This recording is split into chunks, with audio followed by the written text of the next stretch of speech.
Hola, soy Manolo, el señor que te lo explica todo. Estoy aquí en el canal El Comentario, realizado y dirigido por Agustín Sancho Cubero. Hoy vamos a aprender sobre el siguiente asunto: la España musulmana, un periodo histórico de extraordinaria relevancia que transformó para siempre la realidad política, cultural, económica y social de la península ibérica. Para comprender adecuadamente este fenómeno, debemos retroceder en el tiempo, hasta principios del siglo VIII, concretamente al año 711. En aquel momento, la península ibérica estaba gobernada por la monarquía visigoda, un reino que padecía una profunda crisis interna. Las disputas sucesorias entre los partidarios del rey don Rodrigo y los herederos del antiguo monarca Witiza habían creado un clima de inestabilidad y guerra civil. Fue en este contexto de debilidad institucional y división profunda cuando un contingente de tropas musulmanas, compuesto principalmente por bereberes del norte de África y liderado por Tariq ibn Ziyad, cruzó el estrecho de Gibraltar. Lo que inicialmente pudo haber sido concebido como una intervención militar en apoyo a una de las facciones visigodas, o quizás una simple expedición de saqueo, se transformó rápidamente en una invasión a gran escala tras la aplastante victoria musulmana en la batalla de Guadalete, donde el propio rey Rodrigo perdió la vida y su ejército fue desarticulado. A partir de esa victoria, el avance de las tropas islámicas fue asombrosamente rápido. Bajo la dirección de Musa ibn Nusayr, gobernador del norte de África, los ejércitos musulmanes conquistaron la mayor parte de la península en apenas unos pocos años. Es fundamental entender que esta rápida expansión no se debió únicamente a la superioridad militar, sino también a una hábil política de pactos y capitulaciones. Muchos nobles visigodos y comunidades locales prefirieron rendirse pacíficamente y pagar un tributo a los nuevos gobernantes, a cambio de conservar sus tierras, sus propiedades y su religión. Un ejemplo paradigmático de esta diplomacia es el famoso Pacto de Teodomiro, en la región del sureste peninsular. Así nació Al-Andalus, el nombre con el que los musulmanes designaron a los territorios ibéricos, bajo su dominio, una entidad política que perduraría, con distintas fronteras y formas de gobierno, durante casi 8 siglos. Inicialmente, Al-Andalus fue una provincia más del vasto imperio islámico, gobernada por un valí o gobernador que dependía políticamente del califato omeya, establecido en Damasco. Este periodo, conocido como el Emirato Dependiente, estuvo marcado por la consolidación del poder musulmán, el reparto de tierras entre las tropas árabes y bereberes, y los primeros intentos de penetración más allá de los Pirineos, que fueron frenados por los francos en la batalla de Poitiers en el año 732. Sin embargo, la historia de Al-Ándalus experimentó un giro radical a mediados del siglo VIII. En Oriente Medio, la dinastía omeya fue derrocada y masacrada por la familia de los abasíes, quienes trasladaron la capital del califato a Bagdad. Un joven príncipe omeya, Abderramán I, logró escapar de la matanza, huyó a través del norte de África y, aprovechando las disputas internas en Al-Ándalus, desembarcó en la península, derrotó a las autoridades locales y se proclamó emir independiente en el año 756. Con Abderramán I comenzó la etapa del Emirato Independiente. Durante este periodo, Al-Ándalus rompió sus lazos políticos con el califato de Bagdad, aunque siguió reconociendo su autoridad religiosa. Córdoba se estableció como la capital de este nuevo estado, iniciando un proceso de desarrollo urbano e institucional sin precedentes.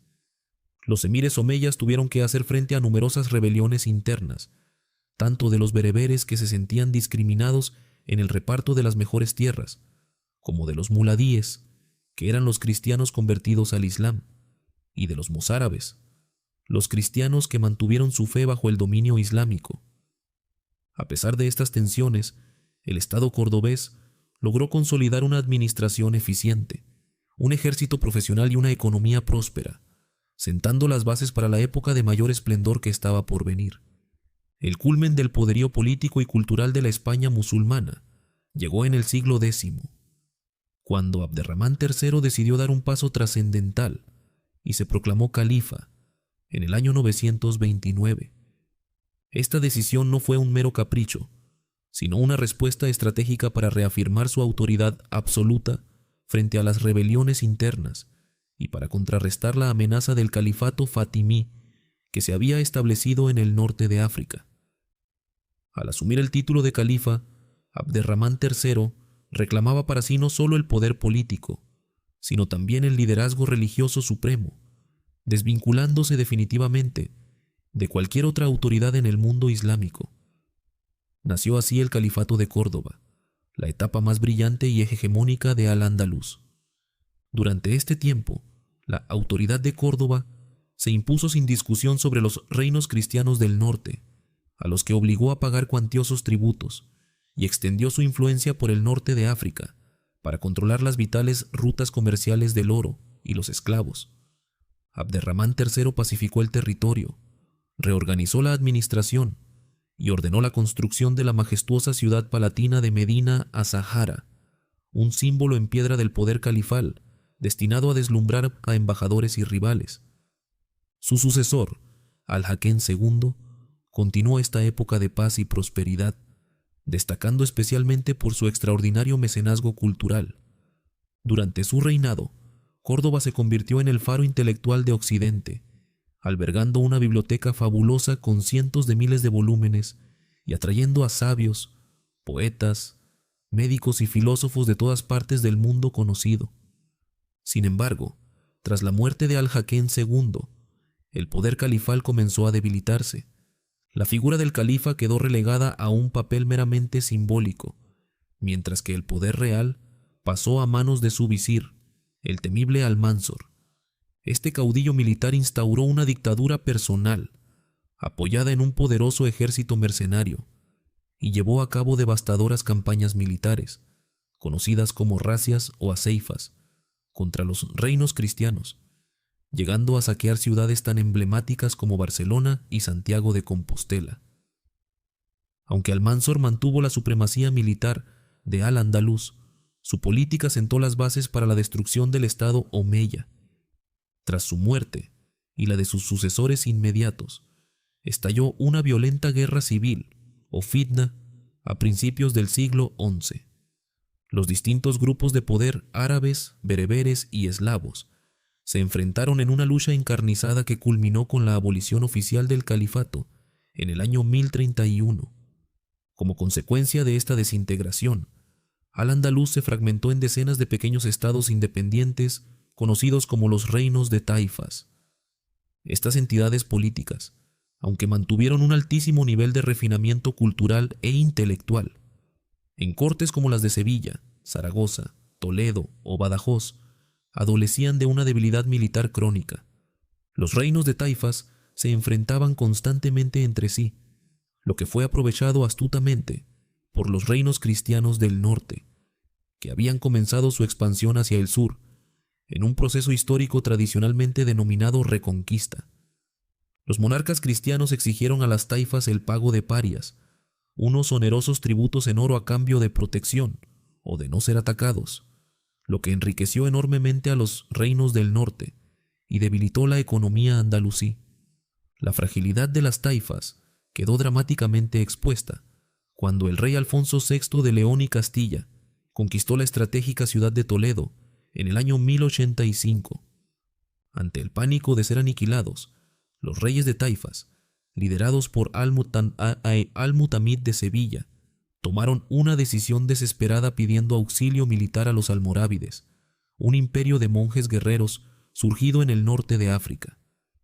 Los almorávides cruzaron el estrecho, frenaron el avance cristiano en la batalla de Sagrajas y poco después decidieron deponer a los reyes de taifas y unificar nuevamente al Ándalus bajo su estricto dominio.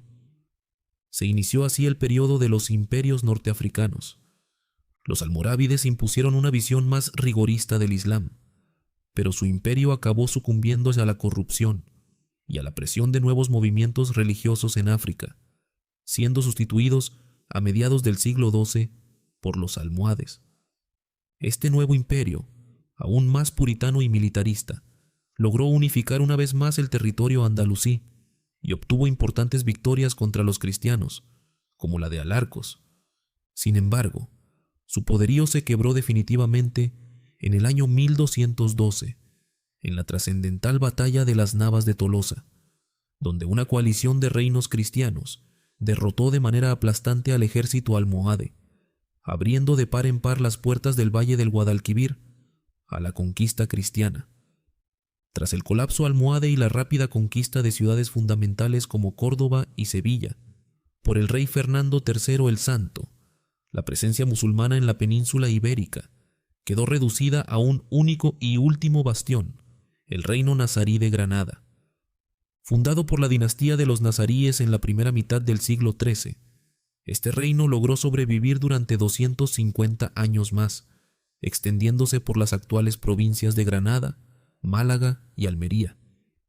La pervivencia del reino de Granada se explica por una combinación de factores: su compleja orografía montañosa, la recepción masiva de refugiados musulmanes que huían del avance cristiano, una hábil diplomacia que oscilaba entre las alianzas con los norteafricanos y la sumisión vasallática a los reyes de Castilla pagando altos tributos, y por supuesto, las crisis internas que a menudo paralizaban a los propios reinos cristianos. A pesar de su debilidad militar frente a Castilla, el reino nazarí experimentó un florecimiento cultural y artístico excepcional, cuyo testimonio más deslumbrante es la ciudad palatina de la Alhambra, una de las cumbres de la arquitectura universal. Finalmente, tras una prolongada guerra de 10 años, los reyes católicos conquistaron la ciudad de Granada, que se rindió tras unas capitulaciones a principios del año 1492, poniendo fin a casi 8 siglos de poder político islámico en la península.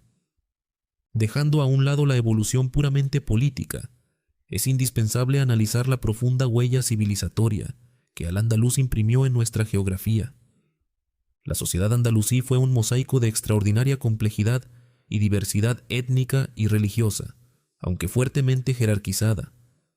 En la cúspide social se situaba una minoría de origen árabe, que monopolizaba los altos cargos de la administración, la justicia y el ejército, y poseía los latifundios más ricos en los valles fluviales. Por debajo se encontraban los bereberes, que conformaban el grueso de las fuerzas armadas, y tras sentirse relegados en el reparto del botín y las tierras, protagonizaron diversas rebeliones, asentándose mayoritariamente en zonas montañosas y de pastoreo. El grupo demográfico más numeroso estaba formado por los muladíes, los hispanogodos convertidos al Islam. Esta conversión fue en la mayoría de los casos un proceso paulatino motivado por ventajas sociales y económicas, como la exención de ciertos impuestos que recaían sobre las minorías religiosas. Junto a la población musulmana, coexistieron importantes minorías amparadas bajo el estatus de dhimmi, o gentes del libro, a quienes se les permitía conservar su religión, sus leyes y sus autoridades, a cambio de lealtad al Estado y del pago de un impuesto especial. Estos eran los mozárabes, cristianos que vivían bajo dominio musulmán y que jugaron un papel clave en la preservación de la cultura latina, aunque su número fue disminuyendo con los siglos debido a la asimilación, la conversión o la emigración hacia los reinos del norte, especialmente durante las épocas de mayor intolerancia, bajo el mandato almorávide y almohade. La otra gran minoría fue la comunidad judía, que alcanzó en Al-Ándalus una de sus épocas doradas.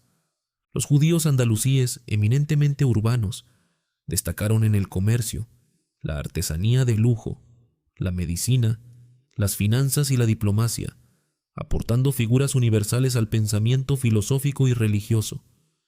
Esta convivencia, que históricamente se ha idealizado en ocasiones, fue real, pero no estuvo exenta de tensiones, discriminación legal y, en momentos de crisis, de estallidos de violencia, siendo un frágil equilibrio de coexistencia pragmática.